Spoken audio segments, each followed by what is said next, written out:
நல்ல விஷயங்களுக்கு அதில் சாதனை பண்ணாதவங்க போனாங்கன்னா நல்லது நடக்கும். ஓகே, நாம் தான் ஒரு சாதனை பண்ணுறோமே, ஒரு பக்தி விஷயமான சாதனைகளை பண்ணிட்டு அதுக்கப்புறமா இதை விட இன்னொன்று வசதி. இப்போது கிருஷ்ணனுக்கு பால் கொடுத்துட்டு இருக்கா யசோதம்மா.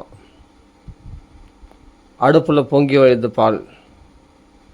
இந்த கிருஷ்ணனுக்கு பால் கொடுத்துன்னு சந்தோஷப்பட்டு இருக்கும்போது டக்குன்னு அடுப்பில் பொங்கி வழிகிற பால் அவ்வளோ வசதியா? அது முக்கியம்னு தோண உடனே கிருஷ்ணனுக்கு இங்கே கீழே இறக்கி விட்டுட்டா. அடுப்பில் பொங்கி வழிகிற பால் இறக்க போயிட்டா. இறக்க போனதெல்லாம் இல்லைன்னா அடுப்புலேயும் பொங்கி வழிஞ்சிச்சு பால். அதுவும் வேஸ்ட்டாக போச்சு. அது ஓரளவுக்கு அப்படியே இறக்கிட்டா. இங்கே பார்த்தா இங்கே அம்மி குழவையினால் மத்துனாலேயோ அம்மி குழவையினாலேயோ பகவான் என்ன பண்ணால் வெண்ணெய் திரண்டு பானை உடஞ்சி போன்னு சொல்லுவாங்க இல்லையா. அந்த வெண்ணெய் திரட்டின்னு இருந்தாவோ யசோதை. அந்த சமயத்தில் கிருஷ்ணன் பால் குடிக்க வந்தான். அந்த சமயத்தில் பார்த்து கிருஷ்ணனுக்கு பால் கொடுத்துருந்தா. அடுப்பில் பொங்கி வழிகிற பால் இறக்கிறதுக்கு போன உடனே அடுத்த நிமிஷம் கிருஷ்ணனுக்கு கோபம் உண்டாயிடுச்சு. கிருஷ்ணனுக்கு கோபம் உண்டாகி என்ன பண்ணான், அந்த தயிர் கடைஞ்சிருந்தா இல்லையா அம்மா, அந்த மத்துனாலேயே அந்த பானையை, அந்த வெண்ணெய் பானையை உடைச்சிட்டான். அப்போ அந்த வெண்ணெய்லாம் சிதறி போயிருக்கு. இதை பார்த்த உடனே அம்மாவுக்கு கோபம் உண்டாகி கிருஷ்ணனை துரத்த ஆரம்பிக்கிறான் பரம்பெடுத்துட்டு. ஏன் இந்த கோபம், ஏன் இந்த அலைச்சல், எதுக்கு இப்படிலாம் பாடாப்படுத்தணும்? அவருக்கு அவனை கட்டி போடணும்னு ரொம்ப சிரமப்படுறா. வீட்டில் இருக்க கயிறெல்லாம் கொண்டு வர்றான். எவ்வளோ அலைய விட்டான் பார் கிருஷ்ணன். தொல்லை இன்பத்தின் இறுதின்றான்.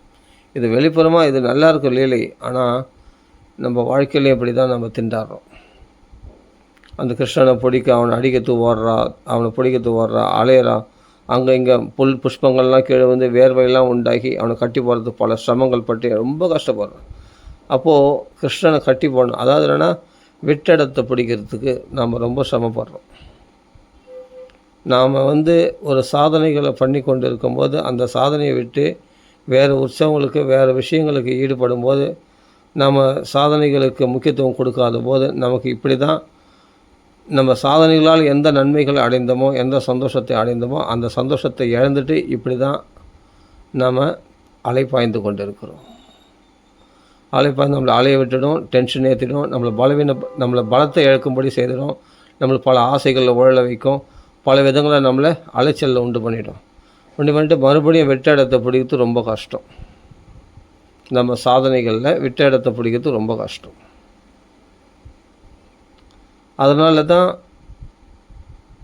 மகான்கள்லாம் ஒரே சாதனையாக வச்சுட்டு இருந்தாங்க. அந்த ஒரே சாதனையில் என்ன தான் கோடி ரூபாய் கிடைக்குதுன்னா கூட உணரத்துக்கு போக மாட்டாங்க. தங்களுடைய சாதனைகளை விட்டு போக மாட்டாங்க. ஏன்னா எப்படி யசோதைக்கு பால் கொடுக்கும்போது பெரிய தத்துவம் இது கிருஷ்ண லீலைகள்னு சொல்கிறோம். யசோதை பால் கொடுத்துருந்தா உடனே அடுப்பில் பொங்கி வழிய பால் இறக்க போயிட்டான். அதுபோல் கிருஷ்ணன் வெண்ணெய் பால். இது ஒரு விளையாட்டாக இருக்கும், விளையாட்டு இல்லை.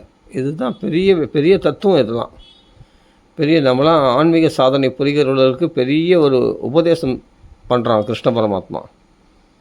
பகவானுக்கு கோபம் உண்டாயிடும். பகவானை திருப்திப்படுத்தினே இருக்கும்போது பால் கொடுத்துனே போது உனக்கு கிருஷ்ணனுக்கு பால் கொடுக்கறத விட அந்த அடுப்பில் பொங்கி வர பால் ரொம்ப முக்கியமா? அதை எடுத்து போகணுமா? அது புரிஞ்சிக்கணும். அது மாதிரி நாம் ஒரு சாதனைகளை பண்ணி கொண்டு இருக்கும்போது நீ இன்னொரு உற்சவம் பெருசுன்னு நினச்சி போயிட்டே, நீ இன்னொரு பாராயணங்களோ இன்னொரு உபதேசமோ அது அப்போ நீ பண்ணுற சாதனை பெருசு இல்லையா? எப்போ நீ இந்த சாதனையினால் நன்மையும் அடைஞ்சு சந்தோஷமும் அடைஞ்சு திருப்தி அடைஞ்சு அப்புறமா இதை விட அது வசத்தின்னு நீ போகும்பொழுது கண்டிப்பாக நீ பண்ணுற சாதனைக்கு உரிய தேவதைக்கு கோபம் உண்டாகி நம்மளை சக்தி இழக்கும்படி செய்யுது, நம்மளை பலவீனப்படுத்தி நம்மளுக்கு சின்ன சின்ன விஷயத்துக்கெல்லாம் டென்ஷன், அப்புறமா அலைப்பாயும் ஹிருதயம். அப்படியே சில விஷயங்களை பொறுத்து கொள்ள முடியாமல் மன்னிக்க முடியாமல் கோவப்படுறதும், அப்புறமா எல்லாமே காரியங்கள்லாம் பிரதிகூலமாக நம்மளுக்கு எதிர்ப்பாக நடக்கிறதெல்லாம் பார்க்குறோம். இப்படிலாம் அனுகூலமாக இல்லாமல் எதிர்ப்பாக நடக்கிறது தான் எல்லாம் ஒரு சக்தி இழந்தது தான் காரணம். நீ உன்னுடைய ஆத்ம சாதனையினுடைய சக்தி இழந்துட்ட. அந்த பலத்தில் இருக்கும்பொழுது நீ சந்தோஷம் எல்லாமே அனுகூலமாக நடந்திருக்கும். எதுவுமே நீங்கள் ஒரு சாதனை புரியுன்னா, இப்போ இஸ்கான் போகிறாங்க, ஹரே கிருஷ்ணா மகாமந்திரம் ஜெபிக்கிறாங்க. அவர்கள் அந்த ஒரு வழியில் போகிறாங்கன்னா அந்த வழியிலே போயிடணும். வேறு எந்த இதை தவிர மற்றதெல்லாம் நல்லாயிருக்கும் அப்படின்னு மயங்கக்கூடாது. அந்த மயங்குற மனசு தான் நமக்கு எல்லா பிரச்சனைகளும் காரணம். இதுவும் நல்லாயிருக்கு, அதுவும் நல்லாயிருக்கு, எல்லாமே தான் நல்லாயிருக்கும். ஆனால் நமக்குன்னு குருநாதர் என்ன விதிச்சிருக்காரோ, நமக்கு எந்த சாதனைகளை நமக்கு நியமிச்சிருக்காங்களோ குருநாதர், அதை மாற்றக்கூடாது. அதை விட வசதியாக மற்ற எதுவும் நினைக்கக்கூடாது. ஏன் ஒரு உயர்ந்த குருஸ்தானத்தில் இருக்கிற மகாத்மாக்களே பாருங்களேன், அவர்கள் வேறு எந்த சாதனையும் கடைப்பிடிக்க மாட்டாங்க. அவர்களுடைய சாதனையில் அவருக்கு குருநாதர் எதை நியமித்தாரோ அதிலிருந்து அவங்க விலகவே மாட்டாங்க. இப்போ மகாரண்ய ஸ்ரீ சத்குரு முரளிதர் சுவாமிஜி ஹரே ராம ஹரே கிருஷ்ணா அதில் வந்து விலகிறாரா பாருங்கள். அது விட்டல்தாஸ் மகாராஜ் பாருங்கள், அவங்க அந்த கீர்த்தனை பாண்டுரங்க கீர்த்தனை அதை விட்டு அதை விலகிறாரா பாருங்கள். வேறு வழியில் போக சொல்லும் பார்க்கலாம், போக மாட்டாங்க. அதேமாதிரி ஸ்ரீல பிரபுபாதா இப்போ இஸ்கான் அவங்க வேறு வழி போக சொல்லும் பார்க்கலாம், போக மாட்டாங்க. அந்த ஒரே வழியில் போகணும், ஒரே சாதனையில் போகணும். 1000 விஷயம் வெளியே நடந்தாலும் நாம் கடைப்பிடிக்கிறது தான் வசதியாக இருக்கணும். நம்ம ஏழ்மையில் இருக்கலாம், நம்மளுடைய பூஜைகள்லாம் ரொம்ப எளிமையாக இருக்கலாம், வெளியே கோடிக்கணக்கான செலவு பண்ணி நல்ல பெரிய உற்சவங்கள் நடத்தலாம் வெளியில். ஆனால் அதை விட நான் எளிமையாக பண்ணக்கூடிய இந்த பூஜை வசத்தின்னு நீ நினைக்கணும். ஃபஸ்ட்டு நாம் நம்பணும். ஃபஸ்ட்டு பகவானை நம்ம பூஜையில் நமக்கு நம்பி நாம் ஜபிக்கிற ஜபத்துலேயோ நாம் பாராயணம் பண்ணுறதுலையோ ஃபஸ்ட்டு நமக்கு நம்பிக்கை வரணும். நம்ம பண்ணுற சாதனையில் நமக்கு ஸ்திர புத்தி இல்லைன்னா, நம்பிக்கை இல்லாமல் நீ மற்றவங்க பண்ணக்கூடிய சாதனைகளை பெருசாக மதிச்சேன்னா அப்போது உன்னுடையது வந்து அல்பமாக போயிடும். அல்பமாக நீயே நினைக்கும் போது அப்போது அந்த தேவதை கோவப்படுமா கோவப்படாது. உனக்கு இத்தனை நாள் நான் பழம் கொடுத்துன்னு வந்தேனே, உன்னை இதில் ஸ்திரமாக இருக்க வச்சுருக்கேனே, உன்னை இந்த சாதனை பண்ண வச்சுருக்கேனே, இதை என்னை விட்டுட்டு நீ வேறு எதுவும் பெருசாக வச்சு போறியே அப்படின்னு சொல்லிட்டு அந்த தேவதை கோவம் வந்துடும். இப்போ கிருஷ்ணனுக்கு கோவம் வந்த மாதிரி யசோத இடத்துல. அதுதான் பக்தியினுடைய சூட்சமும். அதனால்தான் அலைப்பாயிறது, கஷ்டப்படுறது. அதாவது பௌதிகவாதிகளுக்கு இருக்கிற ஒரு பாமரனுக்கு இருக்கிற கோபத்தை விட அதிகமான கோபம் இந்த ஆத்ம சாதனை பண்ணுறவங்களுக்கு வரும். ஏன் வருதுன்னா, அவர்கள் ஏதோ தவறு புரிந்திருக்கிறார்கள். அந்த தவறுதல்னால்தான் அவர்களுக்கு அதிகமான ஆசைகளும் உண்டாகும், அதிகமான கோபமும் உண்டாகும். ஏன்னா அவர்களது தான் கலிபுருஷன் யாரை முதல்ல தாக்குவான்னா, இந்த ஆன்மீக சாதனைகள் பண்ணுறவங்கள பக்தி மார்க்கத்தில் முன்னேற்றம் அடையணும்னு ஆசைப்படுறவங்க தான் சர்வ சாதன பாதகாக. எந்த சாதனை பண்ணாலும் அவங்களுக்கு பாதகம் விளைவிப்பான். அவர்கள்ட்ட இப்போ நீ ஒரு சாதனையை ஸ்திரமாக பிடிச்சின்னு வர, உனக்கு எல்லாம் அனுகூலமாக நடக்குது, எல்லாமே நல்லபடியாக இருக்கும். நீ ஒரு சாதனை பண்ணிட்டு வரும்போது அது நல்ல பலனும் கொடுத்துட்டு இருக்கும். ஆனால் நீ என்ன பண்ணுவ நடுவில், உனக்கு என்னென்னா இது என்ன பெருசாக கிடச்சிச்சு, அனுகூலமாக நடந்துட்டு இருக்கே, உனக்கு பிரச்சனைகள் வராமல் இருக்கே, அதுவே பெரிய பலன். நல்லா புரிஞ்சுக்கணும். அதாவது நீ ஒரு சாதனை ரெகுலராக பண்ணிட்டு வரும்போது உனக்கு நல்லா இருக்கும், அனுகூலமாக இருக்கும். ஆனால் பெருசாக ஒன்றும் கிடச்சிருக்காது. ஆனால் அனுகூலம் உனக்கு வந்து என்னென்னா பிரதிகூலமாக எதுவும் நடக்காமல் ஒரு மிதமாக போகும், ஒரு சந்தோஷமாக போகும், நல்லாவே போகும். ஆனால் இதை விட அந்த இடத்துல போனால் இப்போ நம்மளுக்கு கிடைச்சதை விட அதிகமாக கிடைக்கும், அதிகமான சந்தோஷம் கிடைக்கும், அதிகமான லாபம் கிடைக்கும் அப்படின்னு ஒரு குருட்டு கணக்கு. அப்படி ஆசைப்பட்டு மயங்கி வேறு விஷயத்தில் அதனால தான் மயங்கிறது, சும்மா ஒன்றும் இல்லை. அதில் மயங்கி போகும்பொழுது தான் நம்மளுக்கு பிரச்சனைகளே ஆரம்பமாகிறது. அங்கே போனால் ஆஹா ஓஹோ நல்லாயிருக்கும், கொண்டாட்டம் நல்லாயிருக்கும், அதில் உனக்கு சந்தோஷம் கலந்துருந்தால் கூட ரொம்ப உற்சாகமாக இருக்கும், எல்லாமே நல்லாயிருக்கும். ஆனால் அப்புறமா உனக்கு வேறு விதத்தில் பனிஷ்மெண்ட் கிடைக்கும்போது அப்போ தான் உணர்வேன், ஆஹா நம்ம இது ரொம்ப வசதியாக நினச்சி ரொம்ப பெருசாக நினச்சி இதுக்கு போனோமே, இதில் இவ்வளோ சிரமங்கள் வருதே அப்படின்னா. அப்போ நீ பண்ண சாதனையில் உனக்கு என்ன எப்படி இருந்ததுன்னா, நிம்மதியாக இருந்தது. பெருசாக எதுவும் கிடைக்கல, ஆனால் நிம்மதி இருந்தது, சாந்தி இருந்தது, ரிலாக்ஸேஷன் இருந்தது. இப்போ இங்கே போனால் ஏன் அது இல்லை தெரியல. புரியுதா? இக்கரைக்க அக்கறை பச்சை. இங்கேருந்து பார்க்கும்போது அது வசதியாக தோணும், ஆனால் ஒன்றை விட ஒன்று பெருசாக தான் தோணும். ஆனால் அதில் மயங்கக்கூடாது. ஏக சாதனை ஏக பக்திர் விசிஷ்யதே. நீ ஒரே பக்தி பண்ணுற பற்றியா, அதுதான் விசேஷமானது. கீதையில் பகவான் சொல்கிறான், ஏக பக்திர் விசிஷ்யதே. ஸ்வதர்மத்தில் உனக்கு நியமிக்கப்பட்ட ஸ்வதர்மமாகிய உன்னுடைய சாதனையாகிய ஒரே பக்தி பண்ணுற பற்றியா, அது தான். அதில் மரணமே அடைந்தாலும் நிம்மதியாக போகலாம். ஆனால் பரதர்மம் பயத்தை உண்டாக்கக்கூடியது, அதாவது பிரச்சனைகளை உண்டாக்கக்கூடியது. பரதர்மம்னா பிறருடைய தர்மத்தை அனுஷ்டிக்கிறது. அவங்க பண்ணுறாங்களே நானும் அதை பண்ணுறேன் அப்படின்னு ஆசைப்படுறதுன்றது நமக்கு பாதிப்புகளை ஏற்படுத்தும். இப்போ சாதனை எதுவும் பண்ணாதவங்களுக்கு தாராளமாக போகலாம், போய் அதெல்லாம் கொண்டாடணும், ஜாலியாக இருக்கணும், சந்தோஷம். அவங்களுக்கு பெரிய பலன் கொடுக்கும் கண்டிப்பாக, இல்லைன்னு சொல்ல. உனக்கு நீ பண்ணுற சாதனையில் உனக்கு என்ன குறை வச்சான் பகவான், நீ இன்னொன்றுக்கு போகிறதுக்கு? ஆத்ம சாதனை பண்ணுறவங்கள சொல்கிறேன், பக்தி சாதனை பண்ணுறவங்கள சொல்கிறேன். பண்ணாதவங்க விஷயம் வேறு. அவர்கள் நாளத்துக்கு போய் தான் ஆகணும். போனால் தான் ஒரு புண்ணியம் கிடைக்கும், ஒரு நல்ல மகத்துவம். நீ தான் உனக்கு புண்ணியமே வீட்டில், உன்னுடைய சாதனை உன் வீட்டிலேயே அந்த புண்ணியத்தை நீ தான் சம்பாதிச்சுக்கிறியே. நீ ஆத்ம சாதனை பண்ணுறியே, பக்தி சாதனை பண்ணியிருக்கே. பண்ணின்னு இருக்கும்போதே ஏன் உணர்ந்துக்கு ஆசைப்பட்றேன்? இருக்கிறத விட்டு ஏன் பறக்கிறதுக்கு ஆசைப்பட்றேன்? அப்படி தான். அப்போ இது நிறைய பேருக்கு தெரியுதில்லை. ஆனால் தெரிஞ்சால் தங்களுடைய சாதனைகளை விடவே மாட்டாங்க. என்ன தான் கோடிக்கணக்கில் செலவு பண்ணி வெளியில் உற்சவங்கள் நடந்தாலும் தான் பண்ணுற சாதனை 10 ரூபா செலவு பண்ணி தான் பண்ணுற இந்த பூஜை தான் வசதியாக நினைப்பான் ஒரு சாதகன். அவனால் தான் வெற்றி அடைய முடியும். எனக்கு அவன் பண்ணுற மாதிரி பெருசாக எனக்கு அவ்வளோ பணம் இல்லைப்பா, எனக்கு அந்தளவுக்கு ஆள்கட்டு பலமும் இல்லை, எனக்கு அந்தளவுக்கு ஆகர்ஷண சக்தியும் இல்லை, நிறைய சிஷ்யர்கள் கூட்டம் சேர்த்துக்கிறதுக்கு எல்லாமே எனக்கு எதுவும் கிடையாது. ஆனால் என்னால் கிருஷ்ணா, ராமா, கோவிந்தா அது சொல்ல முடியும். என்னால் இந்த சிம்பிளாக தான் பூஜை பண்ண முடியும்.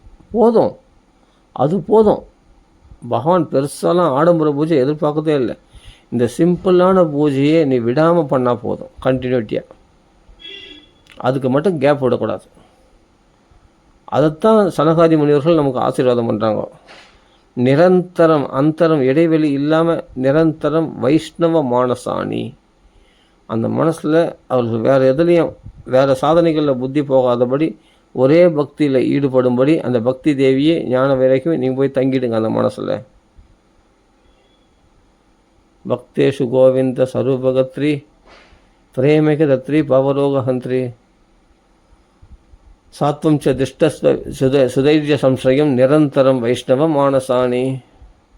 தைரியமாக போய் அந்த பக்தர் ஹிருதயத்தில் அந்தரங்கமே இடைவெளி விடாமல் வேறு எந்த சாதனை, வேறு எந்த விஷயத்துலையும் அவன் அலைப்பாயாத, இல்லை கலிபுருஷனுக்கு இடம் கொடுக்காத, வேறு விஷயத்தில் மயங்காதபடி நிரந்தரமாக பக்தி தேவி ஞானம் வரைக்குமே இந்த பாகவத தர்மத்தில் ஈடுபடுத்து அப்படின்னு தான் சனகாதி முனிவர்கள் நமக்கு ஆசீர்வாதம் பண்ணுறாங்க. பக்தி தேவிக்கு ஆசீர்வாதம் பண்ணுறாங்க. பக்தி தேவிக்கு கட்டளை எடுக்கிறார்கள் சனகாதி முனிவர்கள். அதே மாதிரி அங்கே கதை கேட்குற அவர்கள் வேறு எந்த விஷயத்துக்கும் மயங்காமல் 7 நாள் உட்காந்து கதை கேட்கணும் இல்லையா?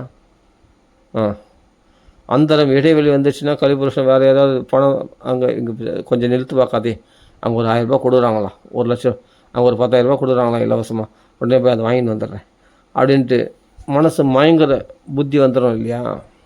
இல்லை வீட்டில் என்ன பண்ணணும், வீட்டில் ஐயோ போட்டு வந்தோன்னா போட்டு போடணும், ஐயோ வீட்டில் பசங்களாம் விட்டு அவங்க என்ன கதி ஆனாங்களோ, மனைவி என்ன கதி ஆனாலோ, வீடு அந்த அலுவல்கள்லாம் என்ன ஆச்சோ அப்படின்னு அந்த சிந்தனைகள் உள்ளே நுழைஞ்சிச்சுன்னா பக்தி கேட்டுப்படும். அப்போ 7 நாள் உட்காந்து பாகவத நிஷ்டையாக கேட்பானா? அதுக்கு தான் சனகாதி முனிவர்கள் அவங்க சொல்கிறது. நிரந்தரம், அந்தரம்னா கலிபுருஷனுக்கு இடம் கொடுக்காம வேறு விஷயத்தில் மயங்கர புத்தியோ வேறு விஷயமான சிந்தனைகளையோ உள்ளே வரக்கூடாது. வேறு விஷயமான இடையூறுகள் உள்ளே வந்துச்சுன்னா உபத்திரதாக வந்துச்சுன்னா கலிபுருஷன் கொண்டு வரானாத். அதுக்கு இடம் கொடுத்துட்டா அப்புறம் நாமும் பக்தி கெட்டுப்படும். இந்த 7 நாள் பாகவதம் உட்கார மாட்டேன், ஒரு நாள் உட்காரதே பெரிய விஷயமா இருக்கும். அப்படியே தாக்கு பிடிச்சின்னு உட்காருவான், இப்படி நெளிவான் அப்படி நெளிவான். இது பண்ணல, ஏன்னா அவன் மனசு வேறு எங்கேயோ அழைப்பாயுது. சீக்கிரம் எப்போ கதை முடிப்பாரு, போய் வீட்டில் போய் அந்த வேலை இருக்குது இந்த வேலை இருக்குது, லேப்டாப் நோண்டணுமே, யூடியூப் பார்க்கணுமே, அதை பண்ணுமே இதை பண்ணுவேன், வீட்டில் சமையல் செய்யணுமே, அந்த வேலை இருக்குது இந்த பல விஷயத்தில் மனசு அலைப்பாஞ்சினே இருக்கும்போது கதையில் அவன் மனசில் நிச்சலாமதி கதையில் வராது அவனுக்கு. மனோதோஷ ஜெயச்சேவ நிச்சலாமதின்றது அவனுக்கு ஏற்படாது. மனசு தோஷத்தையே ஜெயிக்கலையே அவன். மனோதோஷ ஜெயச்சேவ நிச்சலாமதி, இதுதான் தகுதி கதை கேட்கறதுக்கு. அந்த தகுதி இழந்துடுவான். அதனால்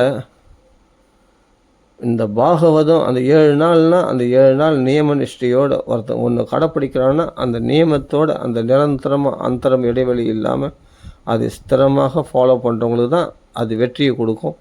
வெற்றியை கொடுக்கறது மட்டும் இல்லை, மனசில் அவ்வளோ சாந்தி கொடுக்கும் இவனுக்கு. அதனால சித்தி ஏற்படும். வெளியில் இவனுக்கு எதுவும் ஆக வேண்டியதில்லை. வெளியில் போய் உற்சவங்களில் வேறு ஏதாவது கலந்துக்குன்னா அதில் என்ன பலன் கிடைக்குமோ அந்த பலன் அவனுக்கு இந்த சாதனையிலே கிடச்சிடும். இவன் பண்ணுற சாதனையிலே கிடச்சிடும். மகான்கள்லாம் அப்படி தான் கடைப்பிடிச்சாங்க.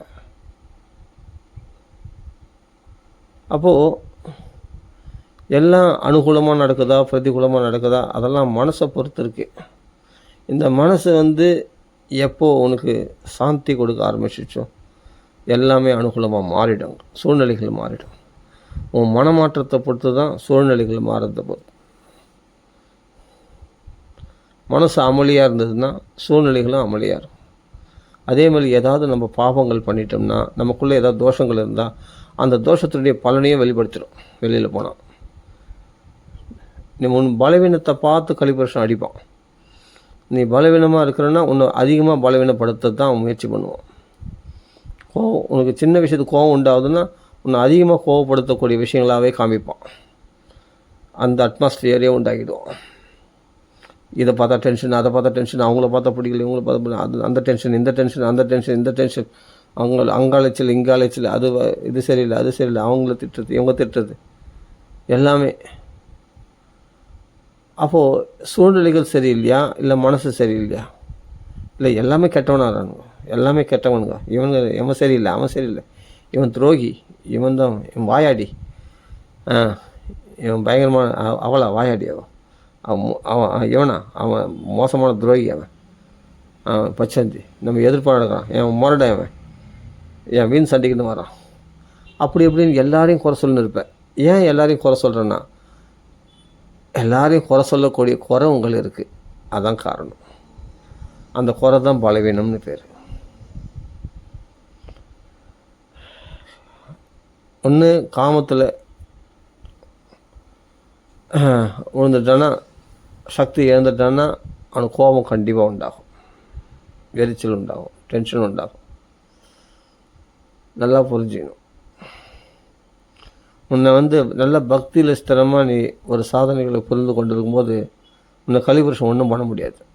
நீ உனத்தில் ஸ்திரமாக இருக்கிற, எல்லாம் அனுகூலமாக இருக்குது, பக்தி பாடுகிற லெவலாக போயின்னு இருக்குன்னா உன்னை என்ன பண்ணணும்னா, ஃபஸ்ட்டு நீ ஸ்திரமாக பண்ணக்கூடிய பக்தியிலேருந்து உன்னை வீழ்த்த வைக்கணும்.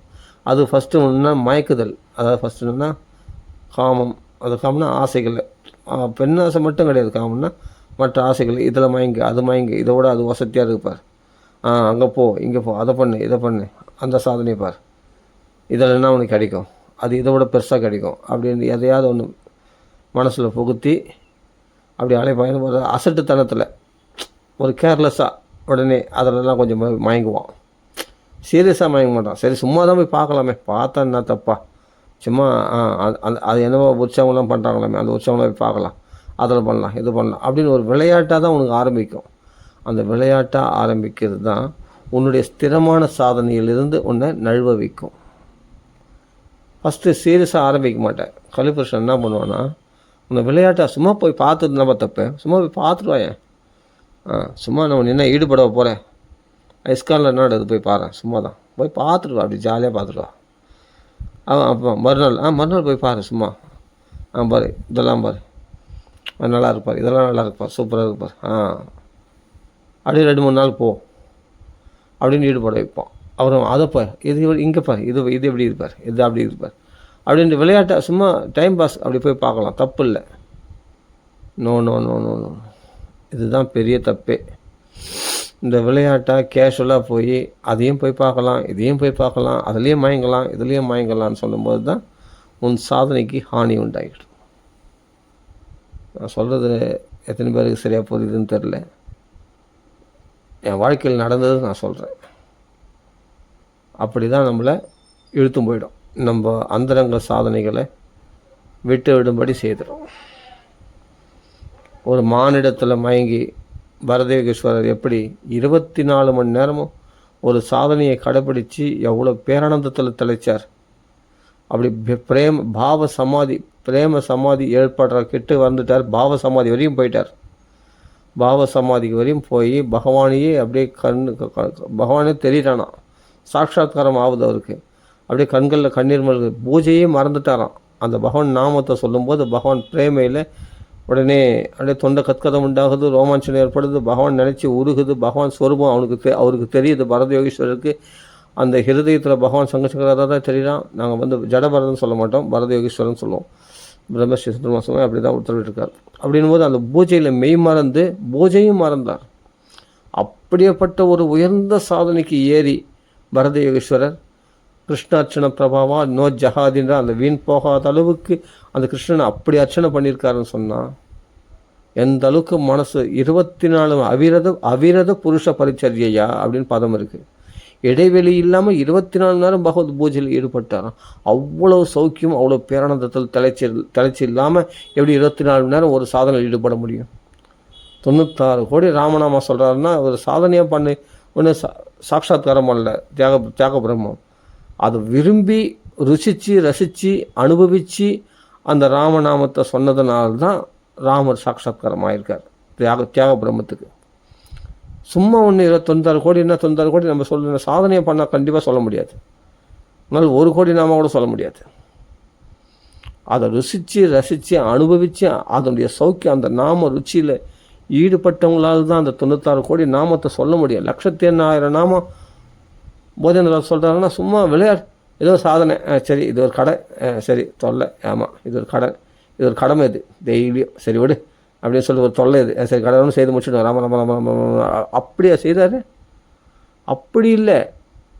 அந்த போதேந்திரால் 1,80,000 நாமத்தை ஜெபிக்கும்பொழுது அது ஒரு பெரிய சௌக்கியமாக நினச்சி இந்த சௌக்கியத்தை யாம் பெற்ற இன்பம் பெருகை வையகம் எல்லாருக்கும் இந்த நாமத்தை பிரச்சாரம் பண்ண சொல்லி நாமசூத்திரம் எல்லாருக்கும் கொடுத்து, எல்லாருக்கும் நாம தீட்சை கொடுத்து, நாமசூத்திரத்தை கொடுத்து, எல்லாருக்கும் ஜெபமாலை கொடுத்து அவங்கள ஜெபிக்க வச்சு அந்த ஜெபிக்கிற வீட்டில் தான் நான் சாப்பிட பிக்ஷை எடுத்துக்கிறதா உறுதி பூண்டு அப்படி நாம பிரச்சாரம் பண்ணிட்டு வந்தார் போதேந்திரால். ஏன்? அதில் அவ்வளோ ருச்சி இருக்குது.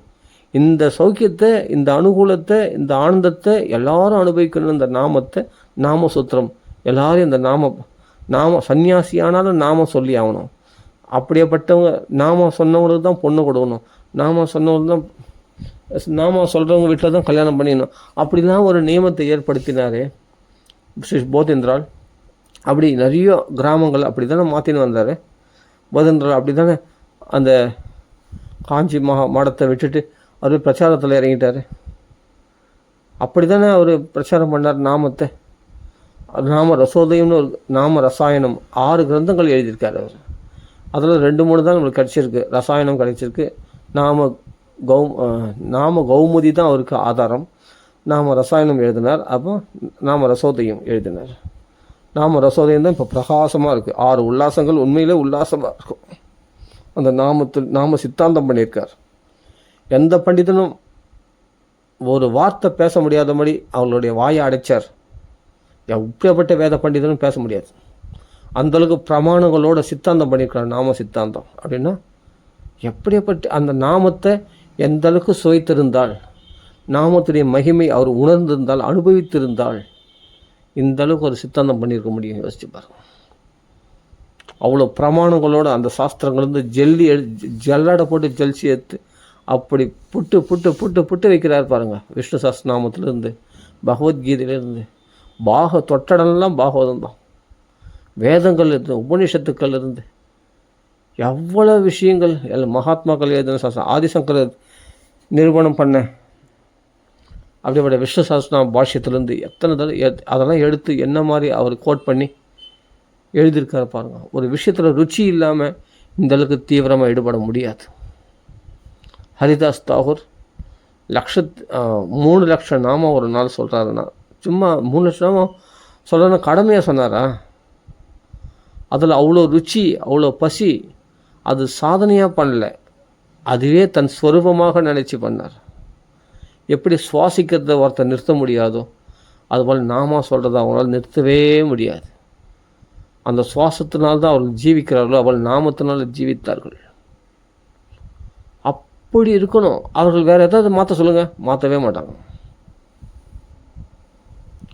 அதனால் ஒரு சாதனையை நாம் ருச்சிகரமாக பண்ணாதான் அது நம்ம மனசில் ஒட்டும்.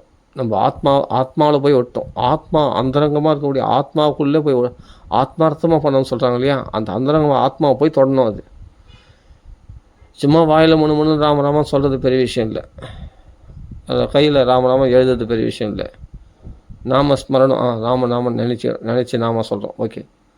ஆனால் எப்படா முடியும்? டைம் ஆயிடுச்சு, எப்போ முடியும்? டைம் ஆகுது, எப்போ முடியும்? அது இல்லை, அது சாதனையே கிடையாது. அது வேஸ்ட்டு. அது பண்ணுறது வேஸ்ட்டு. அது சீக்கிரம் விட்டுவிடும். டைம் பார்த்து நீ நாம சொல்கிறேன்னா சீக்கிரம் விட்டுவிடும்னு அர்த்தம். அது சாதனையாக பண்ணுறேன்னு அர்த்தம். சரி, ஆரம்ப நிலையில் அதையா அப்படியே தொடங்கு. அது பின்னாடி பழக்கமாகிடுச்சுன்னா அது ருச்சி உண்டாயிடும். நம்ம விட்டுறதுக்காக நாம சொல்ல, அதை விடக்கூடாதுன்றதுக்காக நம்ம நாம சொல்கிறோம். நிரந்தரம், மற்றது எதுக்கும் இடைவெளி கொடுக்காமல் இதையே நிரந்தரமாக நாம் அனுஷ்டிக்கணுன்றதுக்காக தான் நம்ம நாம சொல்கிறோம். இப்போ 7 நாள் தீட்சை நியமத்தோடு இப்போது பக்தி தேவிக்கு சொல்கிறாருன்னா பாகவதம் கேட்கணுன்னா அப்படி பாகவதம் ஸ்ரத்தையோடு வேறு எந்த கவனமும் இருக்கக்கூடாது. இந்த பாகவதத்தில் மாத்திரமே ஸ்திரமான கவனத்தோடு அந்த பாகவதம் கேட்டோம்னு சொன்னால் பூர்ணமான பலன் கிடைக்கும். அதான் நைவம் மனனம் கிருதம்.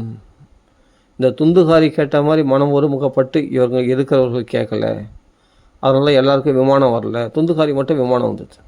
ஏன்னா அந்தளவுக்கு மனசு ஒருமுகப்பட்டு கேட்டான். நான் ஒரே பாகவதத்தில் மோட்சம் கட்சிச்சு அவனுக்கு. எப்படி? அங்கே இங்கே மனசை செதற விடாமல் ஏக பக்திர் விசிஷ்யதே.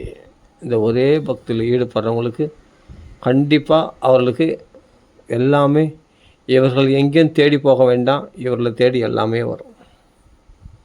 இவர்களுக்கு தன்னாலே ஆகர்ஷண சக்தி எல்லாமே இவங்களுக்கு கிடச்சிடும். இதை விட அது வசதி அப்படின்னு நினைக்கும்போது தான், ரெண்டாவது ஒரு வஸ்து வசதியாக நினைக்கும்போது தான், ரெண்டாவது ஒரு சாதனை, ரெண்டாவது ஒரு விஷயம் ஒன்று இருக்குது உனக்கு தெரிஞ்சால் தான் உனக்கு ஆபத்து.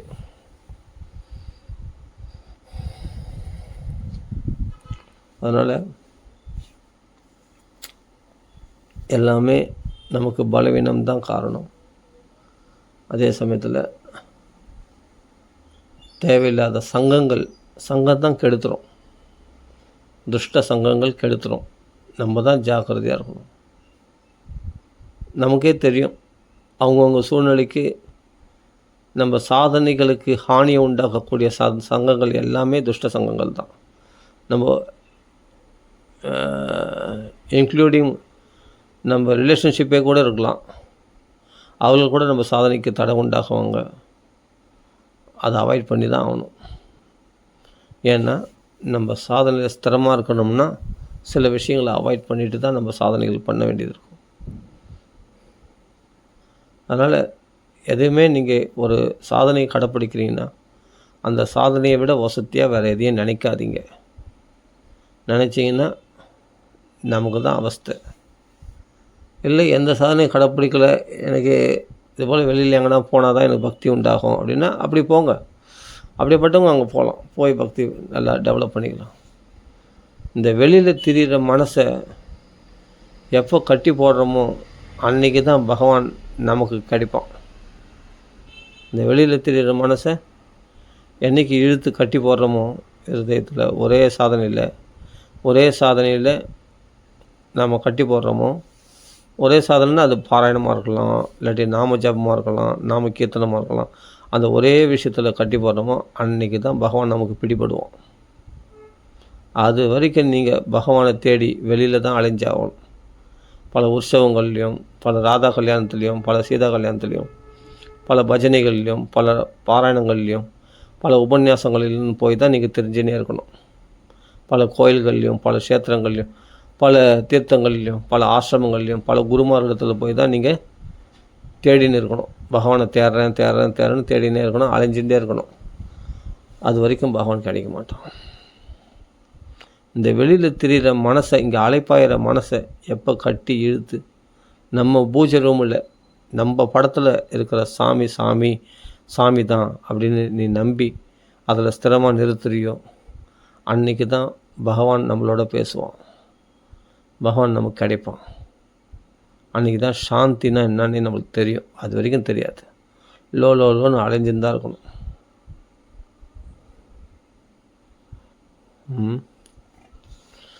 இது நான் உங்களுக்கு சொல்கிறேனோ இல்லையோ, எனக்கு நானே சொல்லிக்கிறேன். ஏன்னா இது எனக்கும் தான் இந்த உபதேசம், வேறு யாருக்கும் இல்லை. எல்லாருக்கும் மற்றவங்களுக்கு இது மற்றவங்களுக்கு பயன்படுமேன்னு சொல்லிவிட்டு நான் சொல்லிக்கிறேன். ஆனால் இது எனக்கும் சேர்த்து தான். சரி, ஏன்னா பகவான் யாரை ரொம்ப பிடிக்குன்னா பிரேமை. அவன் பகவான் என்ன பணம் காசாக கேட்குறான், ஆடம்பர பூஜைகளையே கேட்குறான். 1 கோடி ரூபா ஒருத்தர் டொனேஷன் கொடுத்து அதை செய்கிறத காட்டிலும் உன் கையில் என்ன இருக்குது? 1000 பேர் டொனேஷன் கொடுக்குறாங்கப்பா, அதை வச்சு நான் ராதா கல்யாணம் பண்ணிட்டேன், நான் அதை பண்ணிட்டேன்னா அது பெருமையே கிடையாது. அது பெருமை கிடையாது. உங்களிடத்தில் ஒரு 10 ரூபா இருக்கா?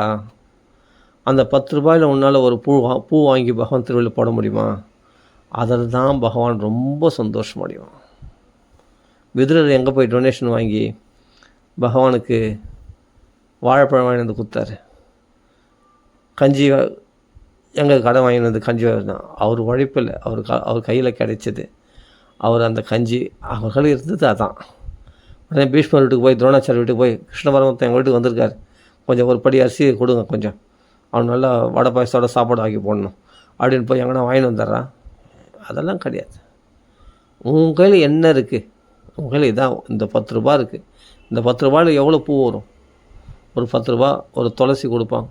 அந்த துளசி பகவானை நைவேத்தியம் பண்ணுற 5 ரூபா கொடுத்தாவே இவ்வளோ துளசி கொடுக்குறாங்க, கை நிறைய துளசி கொடுக்குறாங்க. ஒரு 10 ரூபா கொடுத்தா நிறைய துளசி கொடுப்பாங்க. இல்லை புஷ்பம் எதாவது கொடுத்தாங்கன்னா வாங்கிக்கோங்க. அழகாக பகவான் திருவிழா, கிருஷ்ணா என் சக்திக்கு தாண்டா முடியும், இதை ஏற்றுக்கடாப்பா அப்படின்னு அன்போடு அவனுக்கு அர்ப்பணிச்சுட்டு அவன் நாமத்தை கொஞ்சம் நேரம் சொல்லிவிட்டு கீர்த்தனை பண்ணிட்டு திருப்தியாக இருங்க.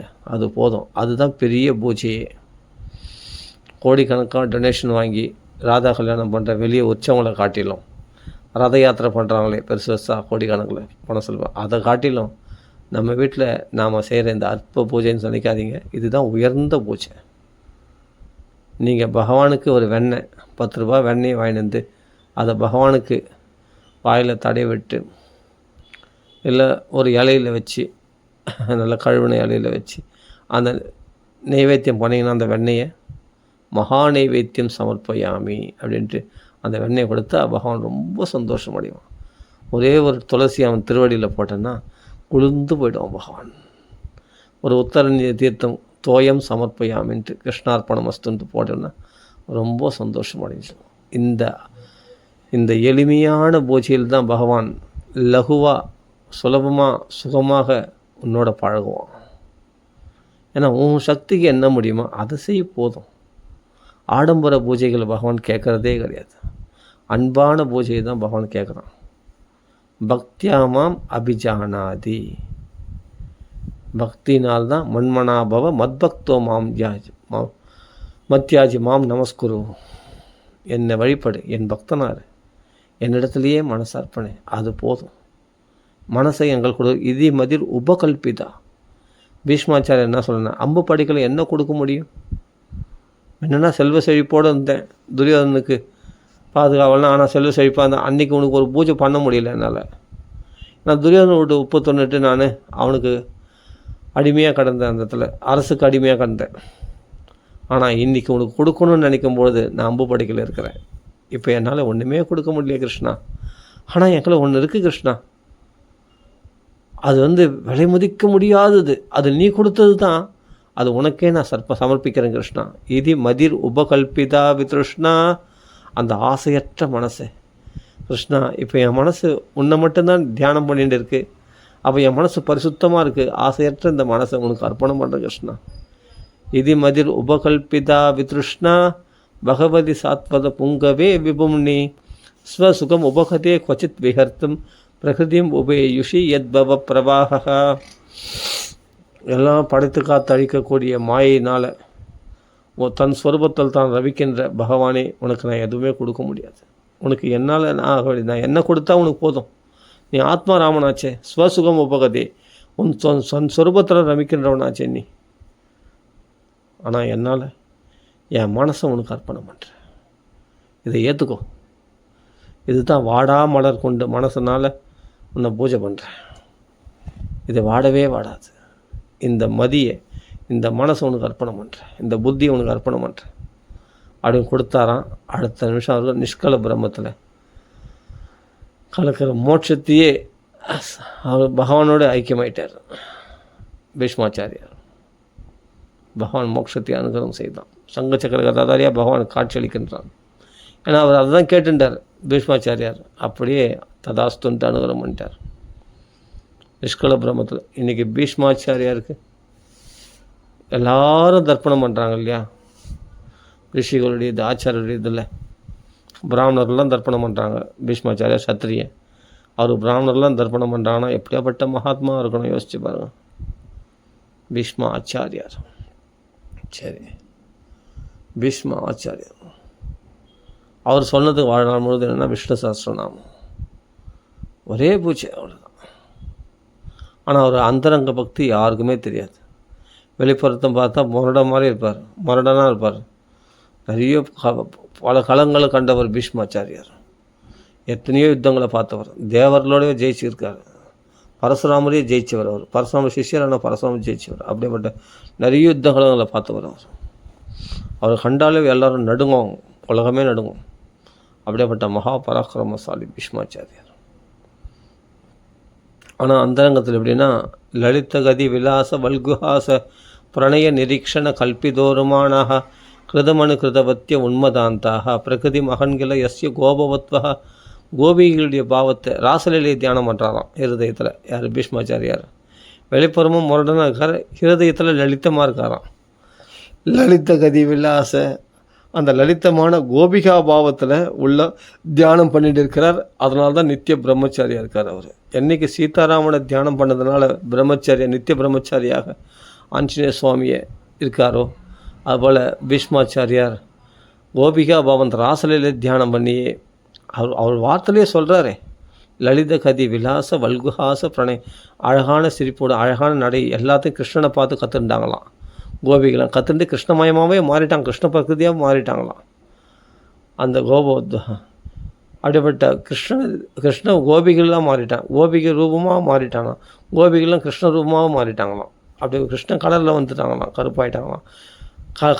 கண்ணங்கரையிலுக்கு கிருஷ்ணன் வந்து சிவப்பாயிட்டாங்களாம், கோபிகள் போல் அழகாயிட்டாங்களாம். அதுபோல் கோபிகா ரமணன் அதை தியானம் பண்ணுறார், அந்த ராசலையிலே தியானம் பண்ணுறார். அப்போ அவருடைய ஹிருதயம் எந்த அளவுக்கு லலிதமாக எந்த அளவுக்கு மிருதுவாக இருக்குது பாருங்கள். வெளிப்புறமாக முரட மாதிரி இருக்கார், முரட்டுத்தனமாக சண்டை போடுறார். அந்த ஹிருதயத்தில் ராசபாவம் ராதாபாவம் அப்படி அனுபவிக்கிறார். அதனால் நாம் ஒரு சாதனைகளை ஒரு பக்தி பண்ணுறோன்னா அந்த பக்தி 4 பேருக்கு நம்மளுக்கு தெரியணும்னு அவசியமே இல்லைங்க. நம்ம கூட்டத்தை சேர்க்கணுமா, இல்லை நிறைய புகழ் பெறணும், இதனால் நிறைய பணத்தை சம்பாதிக்கணும், நிறைய டொனேஷன்ஸ் கலெக்ட் பண்ணணும், சிஷ்யருடைய கைகளை எதிர்பார்த்துன்னு இருக்கணும், நிறைய சிஷ்யர்களை சேர்க்கணும், அதுவும் பணக்கார சிஷ்யர்களாக சேர்க்கணும். அந்த பணக்காரெல்லாம் சிஷ்யர்கள்னால் சின்ன பசங்க மட்டும் சிஷ்யர்கள் கிடையாது, பெரிய பெரிய வயசானவங்க, பெரிய பெரிய உத்தியோகத்தில் இருக்கிறவங்க, நல்ல ஆஃபீஸர்ஸ், பெரிய மேனேஜர்ஸு, பெரிய பேங்க் மேனேஜர்ஸ், பெரிய பெரிய அரசியல்வாதிகள், அவங்களாம் கூட இருக்கலாம் சிஷ்யர்கள். அது மாதிரி சிஷ்யருடைய கைகளில் கிடைக்கக்கூடிய டொனேஷன் பணத்தை எதிர்பார்த்துட்டு பக்தி பண்ணுறது அது பகவான் ஏற்றுக்க மாட்டான். அந்த பக்தி இல்லை. உன்னிடத்தில் என்ன இருக்குது, உன்னால் ஒருபடி அவள் தான் கொடுக்க முடியும்னா அதை கொடுறா எனக்கு, நான் நிறைய டொனேஷன் கலெக்ஷன் பண்ணி பகவானுக்கு எல்லாம் பண்ணுறேன், அது வேணாம். நீ அல்பமாக உன் கையில் என்ன இருக்குது, உன்னால் ஒரு துளசி தான் போட முடியும், தாராளமாக அதை எனக்கு சமர்ப்பி. அந்த அந்தரங்க பக்திக்கு தான் பகவான், அந்த எளிமையான பக்திக்கு தான் பகவான் குளிர்ச்சி அடையும். ஆடம்பர பூஜைக்கு பகவான் சந்தோஷம் அடையிறதே கிடையாது. என்னமோ நான் என்ன சொல்கிறேன்னா, நான் பாகவதத்தில் இருக்கிறத சொல்கிறேன், பகவத்கீதையில் பகவான் சொல்கிறத சொல்கிறேன், அவ்வளோதான். ஏகாந்த பக்தி கோவிந்த எத் சர்வத்திர, அதான் ஏகாந்தம். ஏகாந்தினோ எஸ்யன கஞ்சனார்த்தம் வாஞ்சந்தி ஏவை பகவத் பிரபன்னாக. பகவானை சரணம் அடைந்தவர்களாக இருக்க வேண்டும். ஏகாந்த பக்தி பண்ணணும். அவரிடத்தில் தான் பகவான் பூர்ண திருப்தி அடையும். ஆடம்பர பக்தி, ஆடம்பர பூஜைகள் பகவான் லைக் பண்ணுறதே கிடையாது. ஃபஸ்ட்டு இதை அவாய்ட் பண்ணணும். முதல்ல புரிஞ்சிக்கணும். நான் கூட பல இடங்களுக்கு போகிறது என்னென்னா, எல்லாம் சரி என்ன தான் நடக்குது பார்க்கலாம், எல்லாம் தெரிஞ்சுக்குது. பல இடங்களுக்கு போவேன். நிறைய இடத்துல ஆடம்பர பூஜைகள் தான் நிறைய பார்க்கணும். அந்தரங்க பக்தி பூஜை யாராவது ஒருத்தர் கிடைப்பாங்களா நான் தேடி பார்த்தா என் கண்ணுக்கு படலை. என் கண்ணுக்கு பாகவதத்தில் தான் படுறாங்க. பிரகலாதன் அந்தரங்க பூஜை பண்ணார். எல்லாம் எதிர்ப்புகளாக இருந்தது. இரண்யகசிப்புலாம் எதிர்ப்பாக இருந்தான், ராட்சரெல்லாம் எதிர்ப்பாக இருந்தாங்க. ஆனால் அதுக்கு நடுவில் பக்தி பண்ணார். அதான் ஏகாந்த பக்தி. விதுரர் வந்துடுன்னா போய் 4 பேர் இடத்துல பீஷ்மாச்சாரியர் நீங்கள் கொஞ்சம் அரிசி கொடுங்க, துரோணாச்சாரியர் நீங்கள் கொஞ்சம் பருப்பு கொடுங்க, துரியாதான் நீ கொஞ்சம் இது கொடுறா, பகவான் வந்திருக்கார், அவர் நல்லா வடை பாயசோட நைவேத்தியம் பண்ணி அவர் சமையல் செய்து போடணும் அப்படின்ட்டு பகவான் போய் விதுரை போய் எவனா வாங்கினாரா? கிடையாது. என் கையில் இந்த கஞ்சி தான் இருக்குது கிருஷ்ணா, ஐயோ அமிர்தமாச்சு இந்த கஞ்சி கூட அப்படின்னு சொல்லிட்டு அந்த குடுவையில் வாங்கி அப்படியே முடுக்குன்னு பகவான் குடிச்சிட்டான். அந்த கஞ்சியை குடித்தான். விதுரர் கொடுத்த கஞ்சியை குடித்தான். விதுரர் நீ என்ன கொடுத்தாலும் அன்பாக கொடுத்தா நான் வாங்கிப்பேன். வாழைப்பழத்தை வாங்கிட்டு வந்து வச்சுட்டு இருக்காரு. வாழைப்பழத்தை கொடுத்து பதிலாக வாழைப்பழ தோலை கொடுக்குறான் பகவான். அதையும் சாப்பிட்றான். என்னென்னா நீ கொடுக்குற பொருள் முக்கியம் இல்லைடா, உன்னுடைய பிரேமம் இருக்குது பற்றியா, அன்பு, அது தாண்டா முக்கியம். அதில் எந்த ஒரு விளம்பரமும் இல்லை பாரு. அதில் எந்த ஒரு தம்பட்டமும் இல்லை பாரு. நான் பூஜை பண்ணுறேன் பாரு, நான் பக்தி பண்ணுறேன் பாரு, நான் கொடுத்தா பகவான் ஏற்றுக்கிறான் பாரு அப்படி 4 பேர் தம்பரா அடிச்சின்னு வால் போஸ்ட் ஓட்டிக்கின்னு நீ இது பண்ணல, ஒன்று பிரபல்ய பற்றிக்கல பாரு. உன்னை இந்த பூஜை தாண்டா எனக்கு வேணும், இந்த பக்தி தாண்டா எனக்கு வேணும். இதெல்லாம் துரியோதனங்கள் கிடைக்காதுடா. அவன்லாம் சாப்பாடு போட்டான்னா, என் கிருஷ்ணனுக்கு சாப்பாடு போட்டேன், கிருஷ்ணன் என் பக்கம் அப்படின்னு சொல்லிட்டு அவன் தம்பட்டை அடிச்சுப்பான், தமுக்கு அடிச்சுப்பான். எங்கள் வீட்டில் வந்து கிருஷ்ணன் சாப்பிட்டான் தெரியுமா, எங்கள் வீட்டில் வந்து கிருஷ்ணன் சாப்பிட்டான் அப்படின்னு அவன் ஊரெல்லாம் வால் போஸ்ட் அடிச்சு ஓட்டிடுவான். அப்போ நான் அவனுக்கு கடன்பட்டு அவன் பின்னாடி ஓட வந்திருக்கோம். புரியுதா? பீஷ்மாச்சாரியர், துரோணாச்சாரியர் எல்லாம் அவங்க பக்கம். ஆனால் நீ பகவான் அந்தரங்க பூஜை பண்ணக்கூடிய விதுரா, நீ அப்படி தம்பட்டை அடிச்சிக்க மாட்டேன். வினயம் உள்ளவன் நீ. விதுரனாவே வினயம் உள்ளவர், விஷயம் தெரிஞ்சவர், விவேகம் உள்ளவர். விதுரன் நீதினே பேர். அந்த அந்தரங்க பக்தியில் தான் நான் சந்தோஷம் அடைவேன். நீ சொல்லி காட்ட மாட்டேன், கிருஷ்ணன் வந்தான் நான் தான் சாப்பாடு போட்டேன், இது போல் வந்து அஸ்தினாபுரத்தில் எங்கேயும் சாப்பிடாம என் வீட்டில் தான் வந்து சாப்பிட்டான் அப்படின்னு நிறைய பேர் சொல்லிப்பாங்கள்ல. எங்கள் வீட்டில் தான் கிருஷ்ணர் வந்தார், எங்கள் வீட்டில் தான் வந்து அந்த ஊர்வலம் வரும்போது கிருஷ்ணனை வந்து எங்கள் வீட்டில் தான் வச்சாங்க, நாங்கள் எங்கள் வீட்டில் தான் வந்து எல்லா பூஜைகளும் பண்ணோம், நாங்கள் அப்படியேப்பட்ட பெரும் பாக்கியம் பெற்றவங்க அப்படின்ட்டு பெருசாக மார்த்தட்டிப்பாங்களே. அது மாதிரி மார்த்தட்டிக்க மாட்டார் விதுரர். அவர் பாட்டுக்கு பகவான் ஏதோ கிருபை பண்ணியிருக்கான், அவங்க வீட்டெல்லாம் போவோம், நம்ம வீட்டுக்கு வந்துருக்கானே, எனக்கு என்ன பாக்கியம், நம்ம முன்னோர்கள் பண்ண புண்ணியமானான்னு தெரியலையே அப்படின்னு சொல்லி ரொம்ப சந்தோஷப்பட்டு பகவானுடைய கிருபை அப்படின்னு நினச்சிட்டு பகவானுக்கு கண்ணீரோடு அந்த பூஜைகள் பண்ணுவார். அது 4 பேர் பத்தியா உங்கள் வீட்டுக்கு வந்தானா, பத்தியா எங்கள் வீட்டுக்கு தான் வந்தான் கிருஷ்ணன் அப்படின்ட்டு தம்பட்டை அடிச்சிக்க மாட்டார் விதுரர். அப்படிப்பட்ட வீட்டுக்கு தான் பகவான் போவான். அதனால் ஏகாந்த பக்தி, அந்த உண்மையான பக்திக்கு தான் பகவான் இறங்கி வருவான். ஆடம்பர பூஜைகள் நடக்கிற இடத்துலாம் வேண்டாம். ஏன் உன்னுடைய உண்மையான பக்தியை நீ கெடுத்துக்கிற? ஆடம்பர பக்திகளை பார்த்து, ஆடம்பர பூஜைகளை பார்த்து, ஆடம்பர உற்சவங்களை பார்த்து ஏன் உன்னுடைய அந்தரங்க பக்தியினுடைய சாதனையை இழந்துடுற? ஏன் கெடுத்துக்காத. நீ என்றைக்கும் நீ பண்ணுற அந்தரங்க பூஜையிலேயே நிரந்தரமாயிரு. வெளியில் பல விஷயங்கள் ஆஹா ஓஹோன்னு இருக்கும், அதெல்லாம் பூஜைகள் எல்லாம் அது நம்மளுக்கு தேவையில்லை. எதையும் பற்றி நம்ம குறையும் சொல்ல வேணாம், நிறையும் சொல்ல வேண்டாம். ஆனால் உன்னுடைய பூஜை எந்த நிலையிலையும் தாழ்த்தாது. நீ பண்ணுற பூஜைகள், நீ பண்ணுற சாதனைகளுக்கு என்றைக்கும் மதிப்பு கொடுக்க மறக்காத. அதுதான் வசதி. அதுதான் நீ மற்ற விஷயங்களில் ஈடுபடுறத, மற்ற கோடிக்கணக்காக செலவு பண்ணி ஆடம்பர பூஜைகள் பண்ணுறாங்களே, அதில் போய் நீ கலந்துக்கிறியே, அதை விட கோடி மடங்கு வசதி உன்னுடைய பூஜை. நீ பண்ணுற இந்த அற்ப பூஜை, அதாவது சிம்பிளாக பண்ணக்கூடிய பூஜை, இந்த எளிமையான பூஜை. அது அற்பன்னு சொல்லக்கூடாது, எளிமையாக பண்ணக்கூடிய பூஜை. இந்த உத்தரணி தீர்த்தமும் 2 துளசி இலையும் பகவான் திருவிழா போகிற பற்றியா நீ சிம்பிளாக தினமும் பண்ணுற பற்றியா, அந்த பூஜை தான் ரொம்ப ரொம்ப நீ வெளியில் போய் பூஜையில் கலந்துக்கிறத காட்டிலும் கோடி மடங்கு வசதி. சொன்னால் நம்புவீங்களா? அதான் உண்மை. சாஸ்திரமும் அதான் சொல்லியிருக்கு. சாஸ்திரத்தை மீறி நம்ம நிறைய விஷயங்களை நம்ம நடத்துகிறோம். சாஸ்திரங்களை மீறி நடக்கிறோம் நிறைய விஷயங்களை. கேட்டால் அதான் பக்தி நம்மளே போய் பேர் வச்சிடுறோம். நாம் நினைக்கிறதெல்லாம் பக்தி ஆகாது. தஸ்மாத் சாஸ்திரம் பிரமாணம் காரிய வியவஸ்திதோ. காரியாக நம்ம எதை செய்யணும் எதை செய்யக்கூடாது, எது உண்மையான பக்தின்றது சாஸ்திரம் தான் பிரமாணம். நாம் யார் தீர்மானிக்கிறதுக்கு? நம்ம மனசுக்கு பிடிச்சிருந்ததுனால நீ போய் கலந்துட்ட. அதுக்கு சாஸ்திரம் பிரமாணம் சரியான நீ பார்த்தியா? அதை பார்க்கல. என் மனசு கரெக்டாக இருக்குது, ஆமாம் பிடிச்சி கரெக்டாக இருக்குது, என் மனசு கரெக்டானு சொல்லிச்சுன்னா அது கரெக்டு தான் அப்படின்ட்டு நீ முடிவு எடுத்து நீ போய் பண்ணுறதெல்லாம் நல்லதாகிடுமா? ஆகாது. யாராவது எதாவது பண்ணிட்டு போகிறாங்க, சரி அவங்களுக்கு அது அவங்களுக்கு பகவான் அப்படி விதிச்சிருக்கான், ஓகே அப்படியே விட்டுரு. அது குறையும் சொல்லாத, அதே சமயத்தில் அது நிறையாவும் நினைக்காத.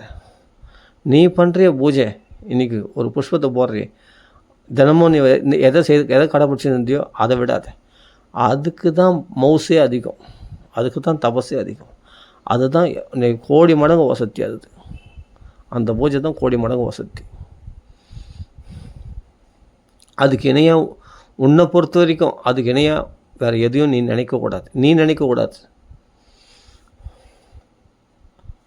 அப்படி யார் இருக்கிறானோ அவன் பூஜைக்கு பகவான் மகிழ்ந்து, அதாவது அவ்வளோ ஆனந்தப்படுவார் பகவான். ஒருத்தர் இது திருநென்றூர் சொல்லுவாங்க, திருநின்றவூர். அந்த இடத்துல ஒரு மணக்கோயில் கொண்ட மாணிக்கம், மனசால கோயில் கட்டின அந்த ஒருத்தர் மாணிக்கம்னு பேர். அவர் சிவனுக்கு கோயில் கட்டார். மனசால கோயில் கட்டினது தான் முதல் கும்பாபிஷேகத்துக்கு போகிறான். அந்த ராஜா அதே இடத்துல ராஜா அந்த கோயில் மாதிரியே கட்டியிருக்கார். அந்த கோயில் போடுறதுக்கு போனால் பார்க்கலாம் திருநென்றூரில். அப்போது ராஜா ஆடம்பரமாக பெருசாக கட்டியிருக்கான், எல்லாம் பண்ணியிருக்கான். அவனும் பக்தன் தான், சிறந்த பக்தன் தான். சரி மக்கள்லாம் வழிபண்ணுன்ற ஒரு பொது நோக்கத்தோடு அவன் பண்ணியிருக்கான் அந்த ராஜா. ஆனால் அந்த கும்பாபிஷேகத்துக்கு நான் அப்புறம் வரேன். அந்த ஒரே டைமில் இவரும் பார்த்தா இவர் மனசில் என்ன நினச்சிருக்காரோ அது வெளிப்புறமாக ஒரு ராஜா கட்டியிருக்கான். அதே மாதிரி இவர் எப்படி பிரகாரம் வைக்கணும், எப்படி அந்த விமானம் வைக்கணும், எப்படி அந்த மூலமூர்த்தி எந்த திசையில் வைக்கணும், எப்படி வைக்கணும், பக்கத்தில் என்னென்ன இதெல்லாம் வைக்கணும்னு இவர் நினச்சாரோ, இந்த தியானத்தில் கோயில் கட்டின அந்த மாணிக்கன்றவர், மணக்கோயில் கொண்ட மாணிக்கர் எப்படி நினச்சாரோ அதே மாதிரி அந்த ராஜா வெளிப்புறமாக கட்டி வச்சிருக்கான். அப்போது பகவான் என்ன பண்ணுறார், கனவுல அந்த ராஜா கனவுல ஒரு பக்தன் ஒரு இடத்துல கோயில் கட்டியிருக்கான், அந்த கும்பாபிஷேகத்துக்கு நான் போக வேண்டியது இருக்குது, அதனால் வேறு நாள் நீ கும்பாபிஷேகத்தை வச்சுக்கோன்னு. 2 பேரும் ஒரே நாள் கும்பாபிஷேகம் வச்சுருக்காங்க. சரி உடனே பார்த்தா வேறு நாள் அப்படியா அந்த குடமுழுக்கு அந்த கும்பாபிஷேகம் இந்த முகூர்த்தத்தை வச்சுருக்காரா? எந்த ஊரில்? இந்த ஊரில் திருநென்றூரில். உடனே போய் அந்த ஊர் மக்கள்லாம் போய் கேட்குறாரு அந்த ராஜா, இங்கே ஏதாவது கோயில் கட்டியிருக்காங்களா, சிவன் கோயில் கட்டியிருக்காங்களா போய் கேட்குறாரு. கேட்டால் எங்கேயுமே இல்லை, அந்த கோயிலே கிடையாது, அப்படிப்பட்ட கோயிலே கிடையாது. இல்லை சிவபெருமான் எனக்கு சொன்னாரே கனவுல இங்கே கோயில் இருக்குதுன்னு சொன்னாரே இந்த ஊரில் அப்படின்னு.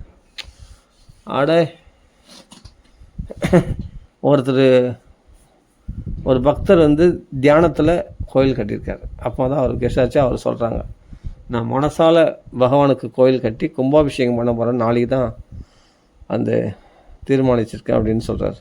அப்போ தான் பகவான் உங்களுடைய கோயிலுக்கு தான் முதல்ல வர போகிறான்னா பிரகாரம். அதே மாதிரி அந்த மனசில் கோயில் கட்டின அவருக்கு தான் கும்பாபிஷேகத்துக்கு தான் சிவபெருமான் முதல்ல போயிருக்காரு. அப்போ எது வசதி? வெளிப்புறமாக கோயில் கட்டுற அந்த பூஜை காட்டிலும் மனசில் கோயில் கட்டின அதுக்கு தான் முக்கியத்துவம் கொடுக்குறாரு பகவான் முக்கியத்துவம் கொடுக்குறாரு சிவபெருமான். யோசிச்சு பாருங்க. அப்புறம் பார்த்தா இவர் போய் அந்த ராஜா கட்டின கோயில் போய் பார்த்தா தான் மனசில் என்ன நினச்சோமோ எப்படி கட்டினோமோ கோயில் அதே கோயில் தான் அங்கே அப்படியே பிரத்யட்சமாக கொஞ்சம் கூட மாற்றாமல் அப்படியே அந்த ராஜா கோயில் கட்டி வச்சுக்கிறான் அந்த திருநென்றூரில். இன்றைக்கி போனால் கூட இப்போ நீங்கள் பார்க்கலாம் அந்த கோயில் இருக்குது. அப்போ எப்படி இதெல்லாம் அந்த மனசில் நீ பக்தி பண்ணுற பற்றியா, அதில் ஆடம்பரமே கிடையாது. அது நீ ஆடம்பரம் பண்ண முடியாது, அன்பாக பண்ணுவேன். அந்த பிரேமை அதுக்கு தான் பகவான் சந்தோஷம் அடையும். பரதயுகேஸ்வரர் அப்படி தான் பூஜைகள் பண்ணியிருந்தார். ஆனால் ஒரு மான் விஷயத்தில் மயக்கிட்டார். எப்படி கெடுத்தது பற்றியா மாயை? அதை புரிஞ்சுக்கணும். நாம் இதெல்லாம் எதுக்காக இதெல்லாம் சொல்கிறோன்னா, நம்ம வாழ்க்கைக்கு ரொம்ப அத்தியாவசியம். நம்ம ஒரு சாதனைகளை கடைப்பிடிக்கிறோன்னா ஒரு பொழுதும் அதிலேருந்து நம்ம வீழ்ச்சி அடைஞ்சோம்னா நம்மளை அசுத்தமான விஷயத்தில் ஈடுபடுத்திடும். இந்த சாதனையை விட்டு வேறு சாதனையில் நீ மயங்கினாவே உன்னை என்னென்னா பாவத்திலையும் புத்தி போகும்படி செய்திடும். நம்மளை பலவீனப்படுத்தும்படியான செயல்களை ஈடுபடுத்திடும்னா நமக்கு அவருக்கு அலைப்பாய வேண்டியது தான், ரொம்ப கஷ்டப்பட வேண்டியது தான். அதனால் சின்ன விஷயம், சின்ன தப்பு, கேர்லெஸ்ஸாக சரி நம்ம சாதனை விட்டு சரி அதெல்லாம் போய் பார்க்கலாமே இதெல்லாம் போய் பார்க்கலான்னு அப்படின்னு 4 விஷயத்தில் ஈடுபடும் போது நீ உன்னுடைய இப்போ நீ சாதனை புரியாமல் பாமரனாக இருந்தால் நீ 4 இடத்துக்கு போனால் புண்ணியத்தை சம்பாதிக்கலாம். நீ சாதனை பண்ணின்னு இருக்கிற, உனக்கு குரு உபதேசம் ஆகிருக்கு, உனக்கு ஒரு நாமத்தை உபதேசம் பண்ணியிருக்காங்க, இல்லை ஒரு பாராயணமோ ஏதோ ஒன்று செய்கிற, அது உன் வீட்டில் செய்கிற, அதோடு போயிடணும். அதில் இந்த சாதனைகளில் உனக்கு பலன் கிடைக்கும். அதை விட்டுட்டு வேறு இதை விட வசதி அது அப்படின்ட்டு 4 விஷயத்தில் போகும்பொழுது என்னென்னா மாயை விளையாட ஆரம்பிச்சிடும். உன்னை பாவ காரியங்களை செய்யும்படியும் தூண்டும். வேறு அதில் கேர்லெஸ்ஸாக தான் போனால் அந்த விஷயத்தில் வாங்கினா அந்த பலன் கிடைக்குன்னு நினச்சி போய் கடைசியில் என்ன ஆகுதுன்னா நம்மளை மேலும் மேலும் பக்தியிலேருந்து வீழ்ச்சி அடையிறதுக்கான வாய்ப்புகள் அதிகமாகிடும். இந்த மாயானது நம்மளுக்கு புத்தியை கெடுத்துட்டு நம்மளை பலவீனமாக்கிடும். அப்புறம் நமக்குடைய நடக்கக்கூடிய விஷயங்கள்லாம் பார்த்தா பிரதிகூலமாக இருக்கும். சண்டையும் சச்சரவுமா பிரச்சனைகளோடு இருக்கும். நமக்கு வரக்கூடிய லாபங்கள்லாம் தடைப்படும். எல்லாமே ஆசீர்வாதங்கள்லாம் கெடும். நமக்கு வரக்கூடிய ஆசீர்வாதங்கள்லாம் கெட்டுரும். அதை புரிஞ்சு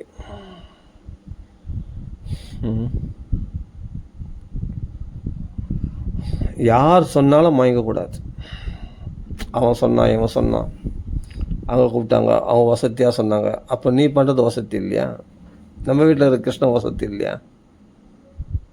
இருக்கட்டும், போகிறவங்க போட்டோம், நமக்கு வேண்டாம். நமக்குன்னு பகவான் குரு உபதேசம் ஆயிருக்கு. நமக்கு குரு உபதேசம், குரு வழியில் போகிறோம், சரியான வழியில் போயிடணும். அவள் தான் அதோட போயிடணும். அதுக்கு பிறகு இன்னொன்று போய் எட்டி பார்க்குறது, இன்னொருத்தர் மனசில் மயங்கிறது, அது கூடாது. அது என்றைக்குமே நம்மளுக்கு நிம்மதி கொடுக்காது, ஸ்திர புத்தி கொடுக்காது. நம்மளுக்கு பக்தியில் இருக்கிறது தான், ஆனால் பக்தியில் இல்லை. அது பக்தின்னே சொல்ல முடியாது. ஆமாம், சரி. அதனால் பகவான் ஆடம்பர பூஜைகளையோ நிறைய மற்ற மதத்தில் வசூல் பண்ணி நம்ம செய்ய சொல்லி பகவான் சொல்லவே சொல்ல. என்ன கர்த்தத்துவம், என்ன கர்த்தத்துவம், என்ன கர்ம பல சம்யோகம், லோகஸ்ய சோஜதி பிரபு ஸ்வபாவம் பிரவர்த்ததே. அவங்க சுபாவத்தின்படி தங்களுக்குள்ளே ஏதோ ஒரு பூஜைகள், ஏதோ இதுதான் நான் செய்கிறது தான் கரெக்டு, நான் செய்கிறது தான் பூஜை, நான் போகிறது தான் கரெக்டு அப்படின்னு அவங்க வசதி இவங்க வசதின்னு இப்படி இவங்களே ஏதாவது கற்பனை பண்ணிக்கிட்டு அதில் ஒரு கருத்துவம் உண்டாக்கின்னு தான் செய்கிறது தான் கஷ்டம், தான் செய்கிறது தான் கரெக்டுன்னு இப்படி ஏமாந்து போகிறாங்க ஜனங்கள். சாஸ்திரத்தை பார்க்குறதே இல்லை, பகவான் சொன்ன பேச்சு கேட்குறதே இல்லை. தாங்கள் இஷ்டமாக ஏதாவது ஒன்று பண்ணிவிட்டு அதுதான் பூஜை, அதுதான் எல்லாமே அப்படின்னு ஏமாந்து போகிறாங்க மக்கள்லாம் இந்த மாயையில். சரி, அதனால் யாருக்கு பகவான் என்ன விதிச்சிருக்கானோ அது ஒரு பொழுதும் காம்ப்ரமைஸ் பண்ணிக்க கூடாது. அந்த விதிச்சிருக்கிறத ஸ்ட்ரிக்டாக ஃபாலோ பண்ணணும். சீரியஸ்னஸ் வேணும். எதில் விளையாடணுமோ அதில் விளையாடணும், எதில் விளையாடக்கூடாதோ அதை விளையாடக்கூடாது. நாம் ஒன்று ரெகுலராக கண்டினியூட்டியாக ஃபாலோ பண்ணுறோம் நம்ம வீட்டில் அப்படின்னா அதில் விளையாடக்கூடாது. அப்போ பகவான் திருப்பி விளையாட ஆரம்பிச்சிட்டோன்னா நம்ம தாங்க மாட்டோம். புரியுதுங்களா? ஒரு விஷயத்தை ஸ்திரமாக கடைப்பிடிச்சிருக்கோன்னா அதை விட்டுட்டு இன்னொரு விஷயம் ஆஹா ஓஹோன்னு நீ மயங்க ஆரம்பிச்சேன்னா இது விளையாட்டாக தான். சும்மா போய் பார்த்தேன், சும்மா போய் அங்கே என்ன நடக்குது போய் பார்த்தேன், அது என்ன உற்சவம் பண்ணுறாங்க, அது என்ன பண்ணுறாங்க, இது பண்ணுறாங்க போய் பார்த்தேன், அதுதான் இப்போ தப்பு. தப்பு, அதுதான் பெரிய தப்பு. பகவான் நீ விளையாட்டாக போய் பார்த்த அந்த விளையாட்டு பகவான் திருப்பி விளையாட ஆரம்பித்தோன்னா நம்ம தாங்குவோமா? தாங்க மாட்டோம். அப்போ நீ எந்த சாதனையும் பண்ணாமல் இருந்தால் ஒரு சாதனை பண்ணுறேன்னா அந்த சாதனை உனக்கு பலன் கொடுக்கணும் அப்படின்னா வேறு எந்த விஷயத்துக்கும் ப்ரெஃபரன்ஸ் கொடுக்கக்கூடாது. ப்ரெஃபரன்ஸ்னால் முதலிடம் கொடுக்கக்கூடாது. நீ பண்ணுற சாதனைக்கு தான் முதலிடம் கொடுக்கணும். இது எனக்கும் சேர்த்து தான் நான் சொல்லிடுறேன், எல்லாருக்கும் தான் சொல்லிடுறேன், உங்களுக்கும் யூஸ் ஆகும், அதனால தான் சொல்கிறேன். சரி, ஓகே. ராம ராம ராம ராம ராம ராம ராம ராம. ஏதோ வாய்க்கு வந்தது வளர்ட்டேன், ஆனால் உண்மை பொய் கிடையாது. சரி, ராம ராம ராம. ஸ்ரீ ராமநாம சங்கத்துக்கு ஜெய், ஆஞ்சநேய சுவாமிக்கு ஜெய். ராம ராம ராம ராம ராம ராம ராம.